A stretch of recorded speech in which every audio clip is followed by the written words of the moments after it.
Thomas Armstrong, a cavalry officer who once fought loyally for his king, and yet only a few years later, he was condemned as a traitor and executed by the most brutal punishment England ever imposed. Hanged while still conscious, cut open, his internal organs burned before his eyes and finally quartered. This is not the shocking part. The real shock is why a loyal soldier became a political sacrifice. For centuries, the official record labeled Armstrong as a conspirator, a participant in a plot to murder King Charles II and his brother James. But today, historians reviewing his case see something far more unsettling. Armstrong may not have been guilty at all. His execution may have been the result of royal fear, political manipulation, and a government determined to eliminate dissent at any cost. To understand how a man who once defended the monarchy ended up under its axe, we need to return to England in the early 1680s, a period defined by instability, suspicion, and shifting power.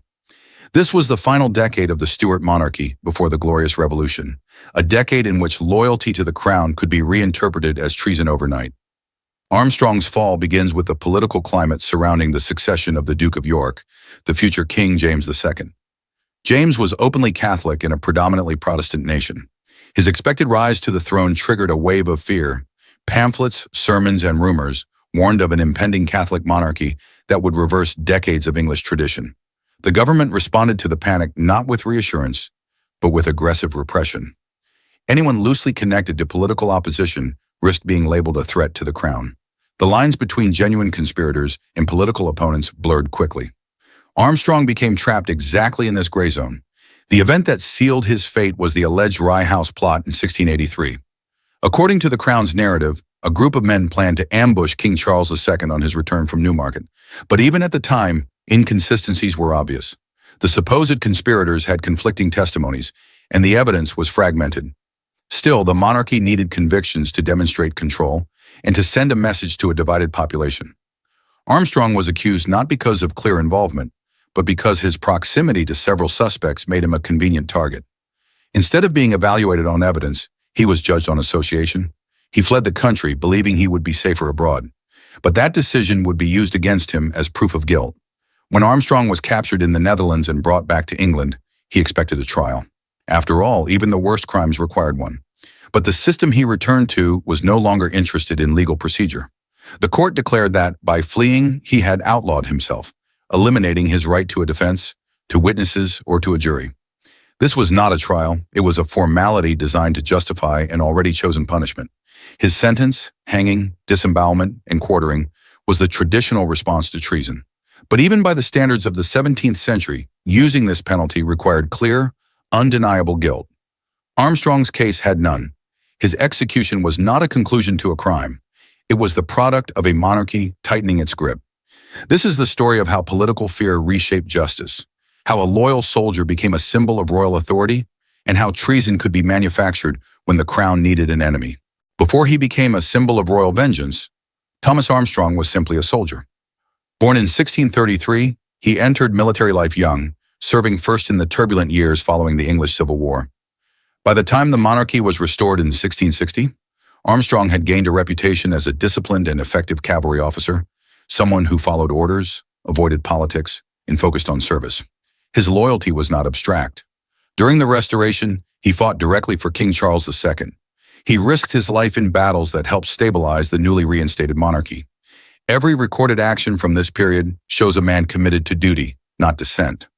Ironically, the same king he defended would authorize his execution 2 decades later. Armstrong wasn't a radical. He wasn't a revolutionary. He wasn't involved in political agitation or anti-royalist writing. In an era when pamphlets, plots, and religious arguments filled the streets of London, Armstrong kept his distance. His peers described him as steady and unambitious, someone who didn't seek influence or involvement in political circles. This makes the central question more urgent. How did a career soldier with no history of conspiracy become entangled in one of the most controversial treason cases of the century? To answer this, we need to understand the England he lived in.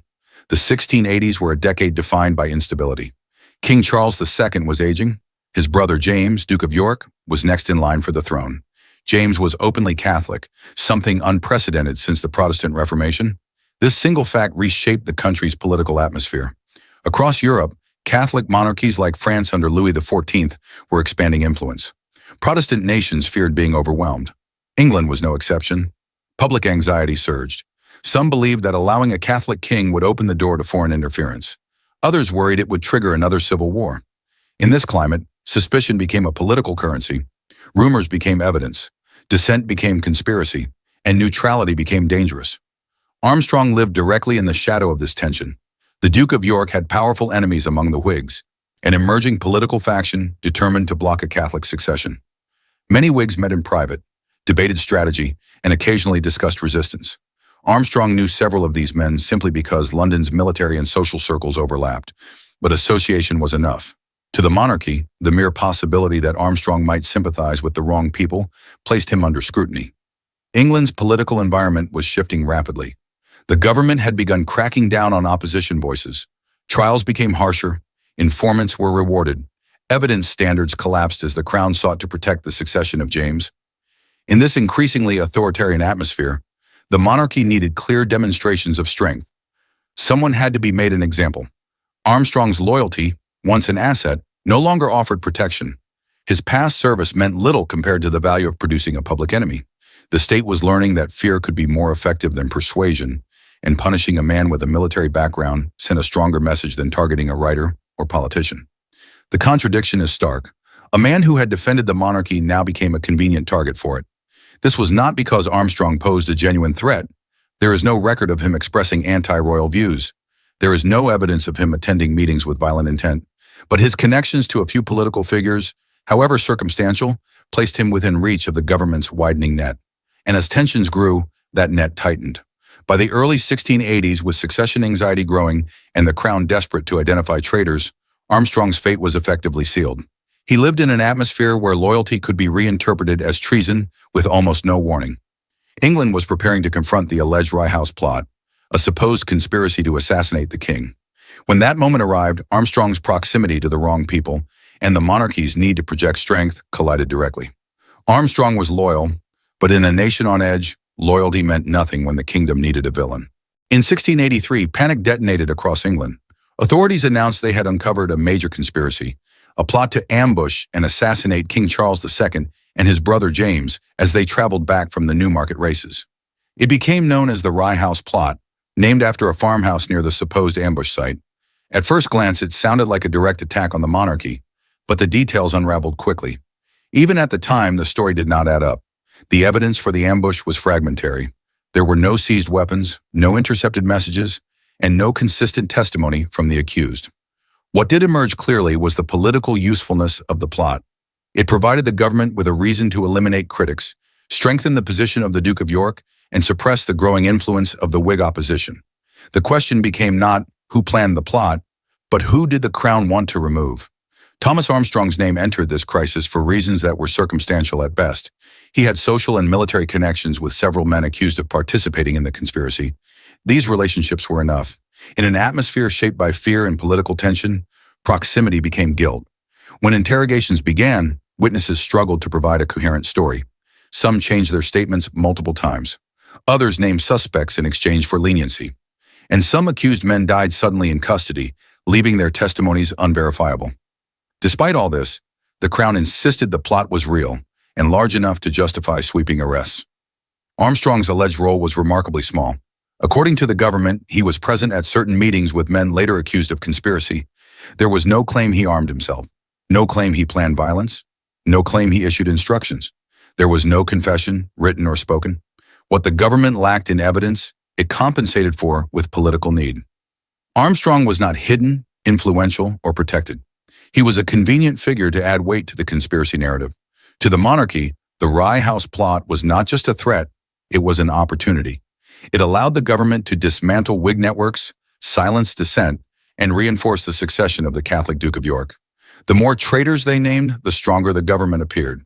Armstrong, with his past service and his limited political connections, made the plot seem larger and more credible. But Armstrong understood the danger immediately. As arrests accelerated and interrogations grew more aggressive, he recognized that he could become a scapegoat. Remaining in England meant risking trial under a system that had already abandoned due process. His decision was simple. He fled to the Netherlands. Exile, however, did not guarantee safety. In 1684, English agents captured Armstrong in Leiden. This action was controversial even then. It violated traditional protections for political exiles and signaled the extent to which the monarchy was willing to cross legal boundaries. Tracking and seizing a suspect on foreign soil showed both determination and desperation. Armstrong was transported back to England under guard. He believed he would face a trial where he could finally answer the accusations, present witnesses, and challenge the claims made against him. But as we will see, the government had no intention of giving him that opportunity. The Rye House plot was less a discovered conspiracy and more a political instrument. It allowed the Crown to escalate fear, reshape public loyalty, and target individuals who posed inconvenience rather than danger. Armstrong was swept up not because of what he did, but because his arrest strengthened the government's story. His capture abroad was a clear message. The monarchy was prepared to reach outside its borders to secure the convictions it needed. And once Armstrong returned to England, his fate was no longer a question of law. It was a question of politics. When Thomas Armstrong was captured and brought back to England in 1684, he believed one thing without question. He would receive a fair trial. He had served the monarchy. He had fought for the monarchy. And under English law, even the accused were entitled to procedures meant to protect them. He was wrong. By statute, anyone charged with treason had the right to a full jury trial. Treason was the most serious crime in the kingdom, and English legal tradition required strict proof. But when Armstrong appeared before the king's bench, the court sidestepped every safeguard.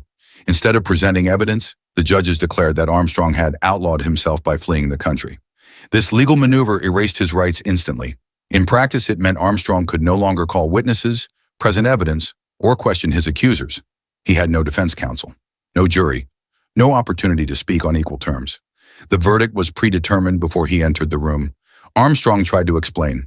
He insisted he fled because he didn't even know he had been formally charged. In the chaos following the Rye House plot, warrants had been issued rapidly, communication was chaotic, and some accused men received no official notice at all. Armstrong claimed, credibly, that he left England out of fear, not guilt. But the court was not interested in explanations. His statements were brushed aside. The prosecutor argued that Armstrong's absence was itself proof of guilt. The judges agreed without deliberation. The process took minutes, not hours. The sentence had already been chosen: hanged, drawn, and quartered. This was England's harshest legal punishment, reserved for the most extreme forms of treason, attempts to overthrow the monarchy, kill the sovereign, or wage war against the state. Historically, the method was used to signal absolute condemnation. It marked the accused not just as a criminal, but as the ultimate enemy of the crown. Armstrong's alleged role, being present at meetings with men later accused of conspiracy, did not compare to the crimes this punishment was meant for. Even within the highly charged political environment of 1683 to 1684, Armstrong's involvement was minor, unproven, and largely based on association. The disproportionality was obvious, but proportionality was not the goal. Armstrong was politically useful. The government needed high-profile convictions to legitimize the Rye House plot narrative. They needed to show that the conspiracy was large, coordinated, and dangerous enough to justify earlier executions of Whig leaders like William Russell and Algernon Sidney. Adding a decorated soldier to the list of alleged traitors strengthened the government's message. The courtroom itself reflected this political objective. Judges appointed by the Crown asked no probing questions. They accepted written accusations without requiring live testimony. They did not permit Armstrong to dispute the claims or request documentation. Their role was not judicial evaluation, it was confirmation. The trial did not examine whether Armstrong had actually planned violence. It did not evaluate witness credibility.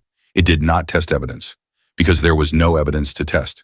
When the sentence was announced, Armstrong responded with disbelief and anger. Contemporary accounts record that he protested loudly, insisting he was innocent and demanding a proper trial. His objections changed nothing. The court's decision was final, and appeals were impossible in treason cases. The government needed an execution, and Armstrong was now designated to deliver it. What followed was not justice. It was a demonstration of power.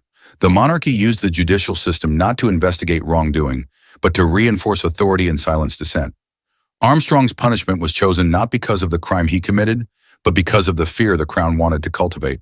In the legal record, Armstrong's guilt was treated as unquestionable. But historically, the trial remains one of the clearest examples of political manipulation during the final years of Charles II's reign. A trial that was not a trial, a verdict that was not based on evidence, and a sentence designed for impact rather than truth. Armstrong did not receive justice. He received a message that in 1684 England, the law could be reshaped whenever the monarchy needed a traitor. On June 20th, 1684, Thomas Armstrong was taken from Newgate Prison and dragged through the streets toward Tyburn. This was deliberate. The journey itself was designed to humiliate him, to display a condemned traitor to the public before the punishment even began.